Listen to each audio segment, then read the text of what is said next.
السلام علیکم ورحمۃ اللہ وبرکاتہ۔ اعوذ باللہ من الشیطان الرجیم، بسم اللہ الرحمن الرحیم۔ شہر رمضان الذی انزل فیہ القرآن ھدی للناس وبینات من الھدی والفرقان ومن شہد منکم الشہر فلیصمہ۔ صدق اللہ العظیم۔ رمضان کا مہینہ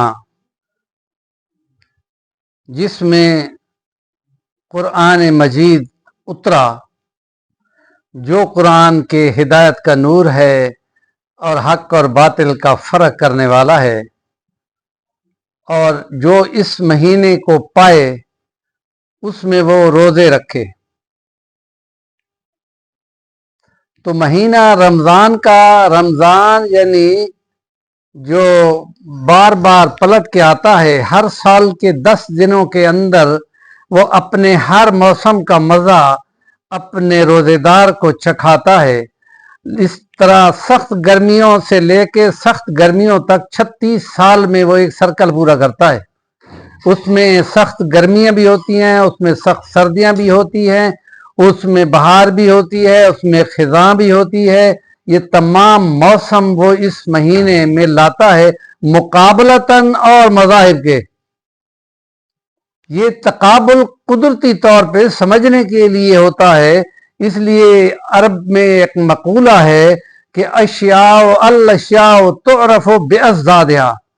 اس کی ضد جب آتی ہے تو تب اس کا ذائقہ اور اس کی پہچان ہوتی ہے۔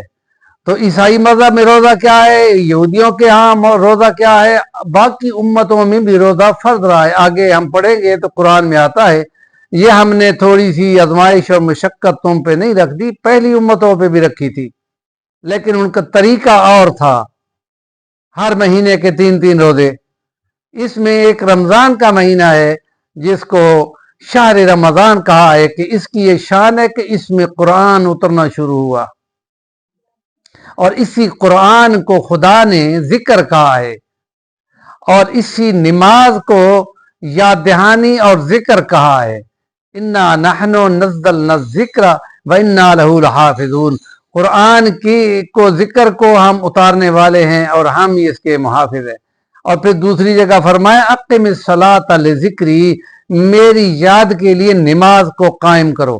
اب یہ قرآن اترا ہے کہ جو کتاب اتری ہے اس کی تشریح کرے، اس کو کھول کھول کے بیان کرے، عبادات کا طریقہ بتائے۔ اب اس مہینے کے اندر نبی پاک نے 3 دن تک تراویح پڑھی ہے 20 رکعات کے ساتھ۔ اور پھر فاروق اعظم کا دور آیا ہے تو انہوں نے فرمایا کہ نبی پاک نے 3 دن پڑھ کے چھوڑ دی، صحابہ بیٹھے رہے۔ حضور نے آگے سے جواب دیا، میں نہیں چاہتا تھا کہ اس امت پہ ایک اور مشکل ڈال دوں، اور وہ بھی تراویح کی، لہذا وہ صرف سنت بن گئی۔ آؤ اب نبی کی شریعت مکمل ہے، اسی کے مطابق تراویح نبی پاک کی وہ کرتے ہیں۔ اور پھر انہوں نے 20 تراویح کا طریقہ شروع کرایا، اور 27 رمضان تک قرآن مجید کے 540 رکوع ہیں، جو 27 رمضان تک قرآن پڑھا جاتا ہے تو وہ پورے ہو جاتے ہیں۔ تو ان میں معمول نبی اکرم کا اور فاروقی رنگ میں اس کو باقاعدہ تراویح کی شکل دی، اور نمازوں میں اس کو پڑھا جاتا ہے۔ اور نبی پاک کی ہی حدیث مبارکہ ہے کہ رمضان المبارک میں جو روزے ایمانا و احتسابا پڑھتا ہے، غفر لہ ما تقدم من ذنبہ وما تأخر۔ آگے اور پیچھے کے اس کے گناہ ایمان و احتساب کرتے ہوئے، اپنا محاسبہ کرتے ہوئے، تقوی ڈھونڈتے ہوئے جو روزے رکھتا ہے اس کے گناہ معاف ہو جاتے ہیں۔ اور بیچ میں تراویح اور نماز پڑھتا ہے تو جس کی نمازیں پوری نکل آئیں ان کا حساب آسان کر دیا جائے گا۔ اور رمضان المبارک کے روزوں کے لیے نبی پاک کی حدیث ہے کہ اللہ فرماتا ہے کہ الصوم لی وانا اجزی بہ، کہیں فرمایا الصوم لی وانا اجزا بہ، میں ہی اس کا بدلہ ہوں۔ کل کے ولاگ میں ہم نے اس کو بیان کیا۔ اور یہ قرآن مجید اور دین کی باتیں بار بار سننا، روٹی کھاتے ہوئے صبح شام بندہ نہیں تھکتا، لیکن روح کی غذائیت کو پورا کرنے کے لیے اس کو شیطان کہتا ہے تکلیف ہوتی ہے۔ روح کی بھی غذائیت ہے، اس کو بھی پورا کرنا ضروری ہے، اور جتنی زیادہ فائدہ ہوگا محشر کے میدان میں نظر آ جائے گا۔ یہ نہ ہو کہ جنت میں ہونے کے باوجود حسرت بھی بندے کو توڑتی رہے۔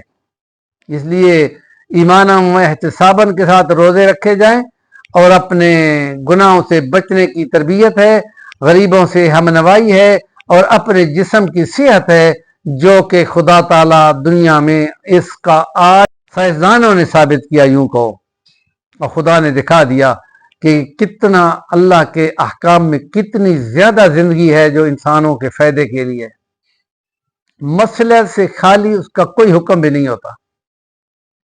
آؤ اللہ کے حکموں کو قبول کرو ایمان والو، تاکہ تم کو زندگی دی جائے، اور وہ زندگی صحت بھری، اور اس میں کوئی کینسر کے ایلیمنٹ نہ ہو کہ بندہ ایسے ہی تڑپتا رہے اور سسک کر مر جائے۔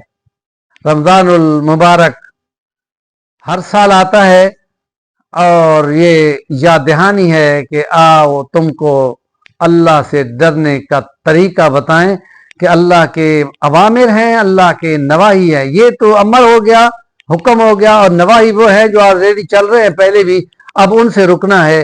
اس لیے کہ یہ کھانے پینے کی 10-12 گھنٹے کی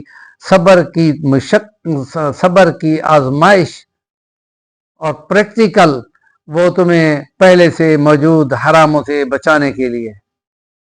حلال سے بھی بچ جاؤ تو حرام تو پہلے ہی منع ہے، آؤ اس منع کیے کہ تربیت سیکھ لیں۔ صبر کا مقام ہے۔ ہمارے چینل کا نام ہے صفی الوانی، ضرور سبسکرائب کریں اور کام کی بات کا کمنٹ دیا کریں۔